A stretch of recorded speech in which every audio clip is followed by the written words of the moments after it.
Well, good morning, happy gardeners. This is Ed from The First Time Gardener.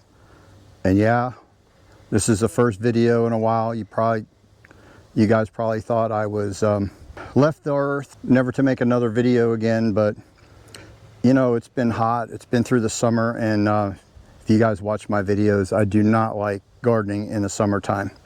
We live here in Florida, Central Florida, Zone 9A, and it does get hot, and we have had record-breaking heat this summer. That's one of the reasons why I don't garden in the summertime. Between the drought, the heat, the bugs, and I just don't feel like getting out there in the sun and doing what I need to do.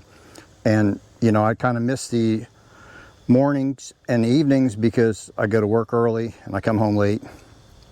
So just not a thing for me. But anyway, this is an exciting time because we are approaching our fall season, and I wanted to go over with you what you should be planning right now for Central Florida fall gardening.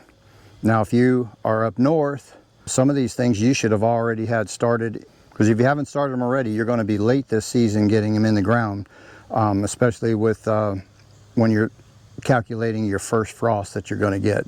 So anybody that's above North Carolina, you should have already done these and already have them started and getting ready to put them in the ground. So today here in Florida, I'm going to specifically talk about Central Florida region, maybe a little bit north of here, a little bit south of here, of what you can start now. So starting right now is all your brassicas.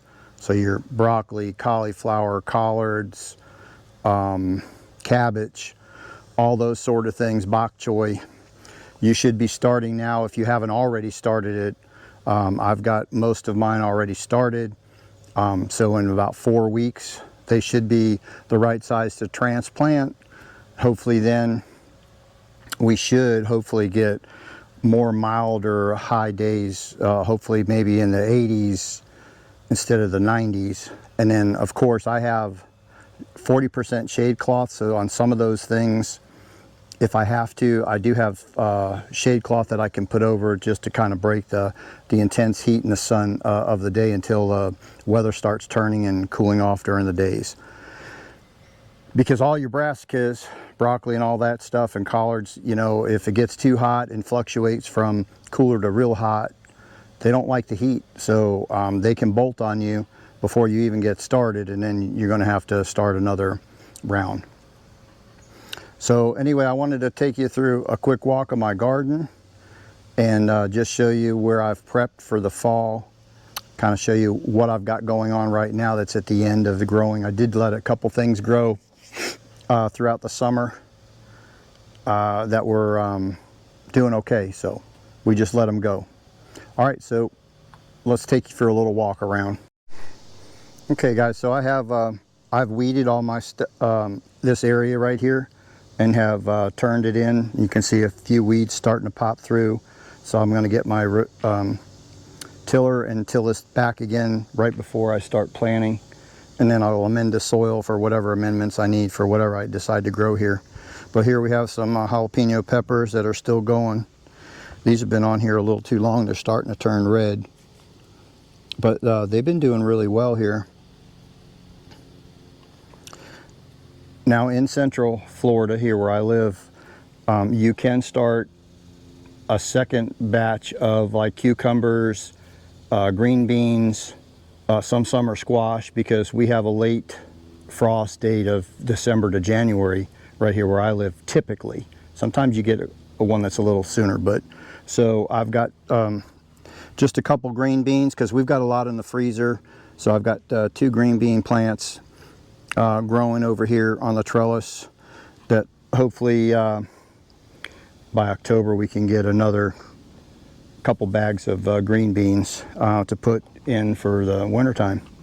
So another thing that you can start growing right now, and you want to put it in the ground. You don't want to transplant it because it doesn't do well transplanting, is carrots.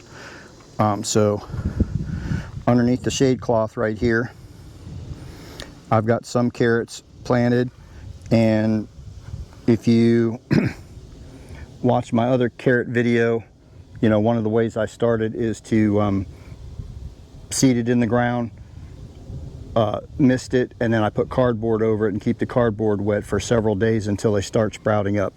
Well, this year I used a couple boards and they've started sprouting up, so I've taken the boards off, and it's kind of hard to see, but I've got one right there. You can see that's coming up, and I've got a bunch more here that are just starting to break through, and I've put the 40% shade cloth over because carrots do not like full sun, and also you want to make sure that the ground stays moist. If those seeds dry out at any point in time, they will not come up. So that's a good thing to follow. So here's my other large bed. And this is where I'm going to be growing all my brassicas and possibly I'm going to be doing my beets over here in this section. So that's another thing that you want to start, and they do transplant really well, are beets. So the things that I have started that I'm going in here, I have one collards, I have cabbage, I have broccoli, I have cauliflower, and I have beetroot, which is going to be in this plot over here. Now, you can see I've thrown grass clippings, and I've thrown leaves, and I've thrown twigs, and they've been here since probably the end of April, and I've turned it in twice.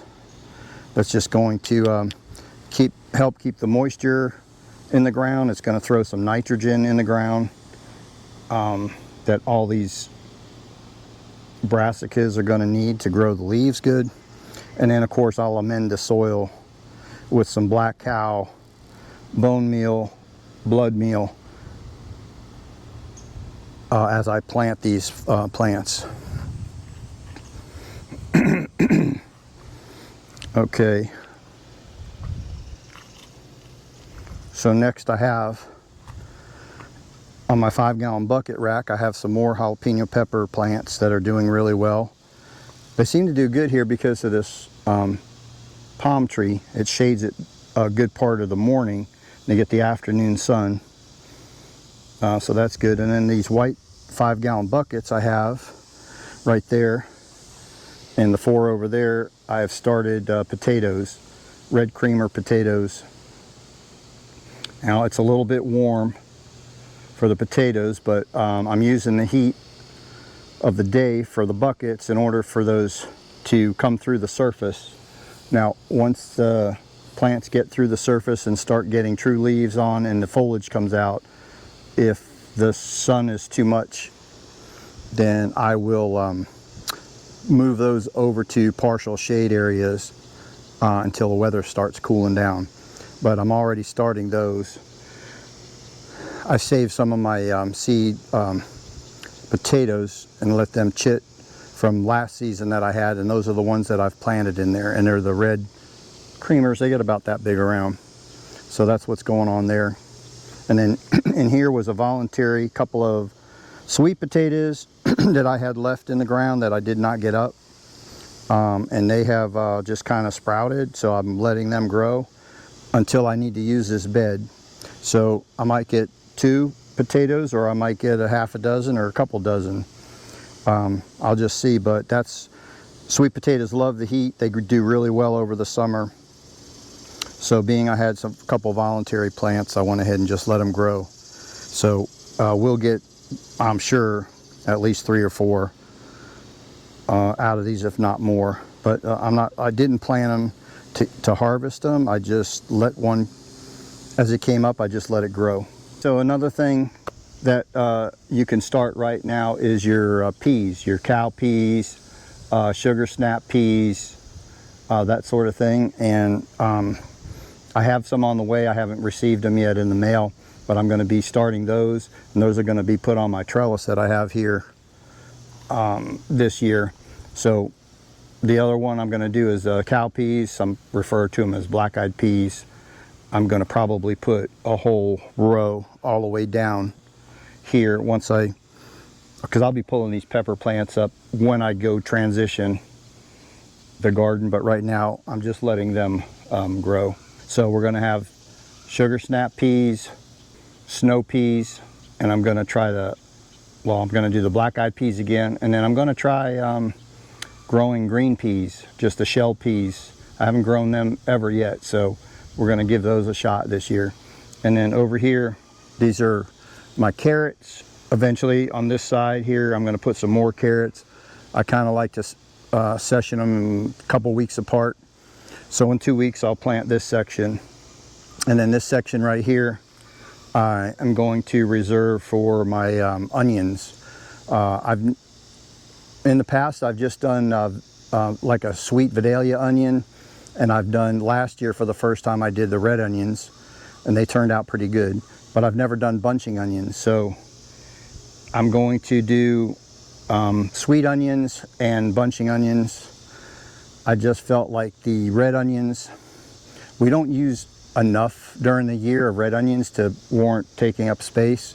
We do more sweet onions, so this year we're going to do sweet onions and bunching onions.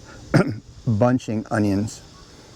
Now the bunching onions, they multiply by themselves, so you only need a few to put in there and they'll multiply and they keep growing all year. Now you can use them instead of chives. You can use the green parts for your salads or cooking. So they're good to use all year. You just come out here and clip off what you need and go to planting. So in our cabbage this year, which we're going to grow over here, I've ordered some bok choy this year and some Napa cabbage. So I'm going to try to grow those two things. I've never tried that before, so we're going to give that a whirl this year. So got a lot of stuff planting in the garden, but we'll probably do a couple rounds of broccoli. So in the field over here. So in this section of the field, as you can see, I'm going to try to do 3 rows of collards. I did one last year and we kind of just ran out because we processed and harvested 1 row and it took a while for the leaves to grow back. So we're going to do 3 rows so that I have enough for us and the family and to give away to some friends.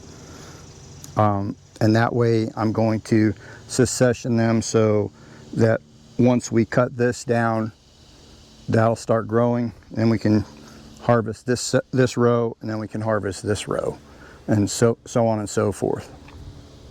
Then I'm going to have my cabbage, cauliflower.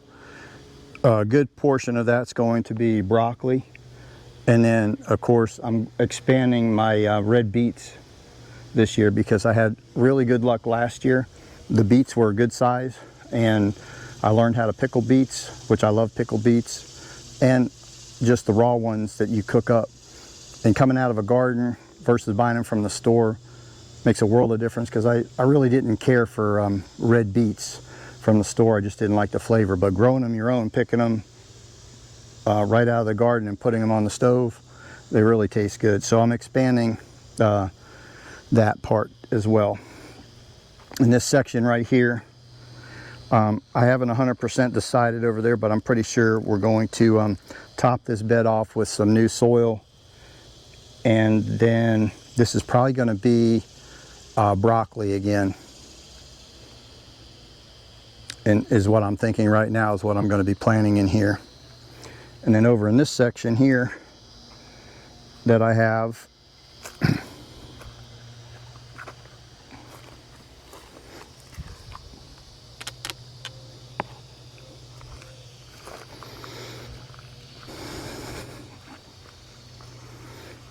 so from here to here is I planted a bunch of zinnia seeds that I harvested from the zinnias I grew last year. So they are just starting to pop up. So I'm hoping by the time the fall weather gets here, they're going to start blooming, and cooler weather will just make these guys like pop really well. And I did some marigolds in here too. So I have a wide row of marigolds that they're just, they haven't germinated as well as the zinnias. But anyway, that's my flower section. And then I'm probably going to put sunflowers over here in this section. So, you know, in the wintertime, you don't get that many bees, but if I can get them started here this week, we might attract enough over there for pollinators.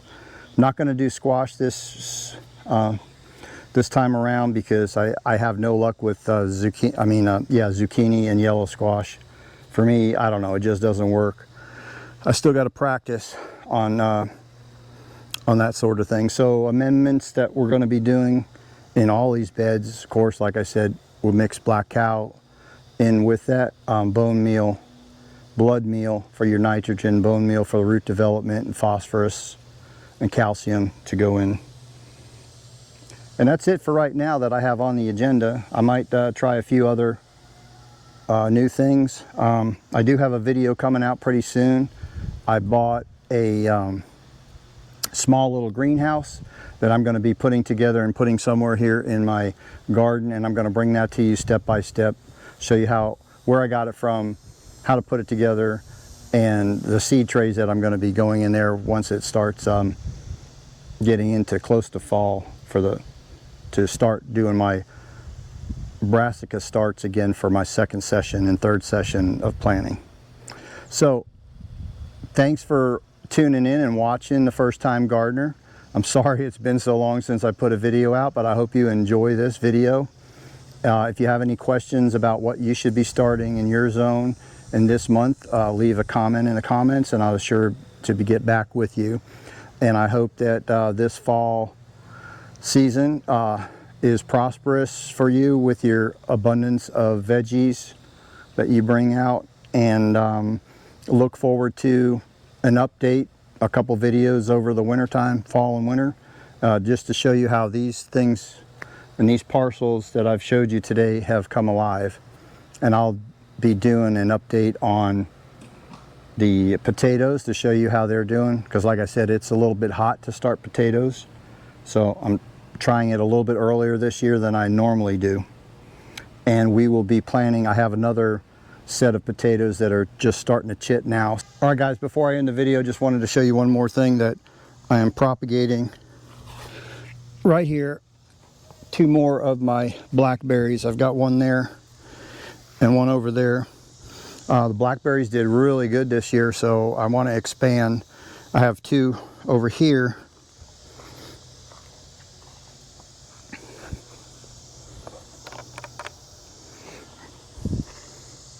I have these two. I've got one right there and one right there that is doing really well, and those are the ones I propagated last year. So they're good. So the two that I have here, once they're ready, I'll be planting them right here, and that'll give me this whole trellis full of blackberries. So I had a question for you viewers of my channel out there. Do you grow or have a mulberry bush or tree in your yard? And my question to it is, I wanted to put in raspberry bushes, but I heard that these are pretty much like raspberries. So my question is, do they eat and grow more like blackberries or more like a raspberry? And I know the trees get pretty big. So if you're growing one and you have any comments on that to give me an insight on the mulberry bushes or trees, I do appreciate it if you leave it in the comments. Or if you have a great favorite video that you know of out there that explains a little bit more in deep about the mulberry bushes, yeah, leave a link in there.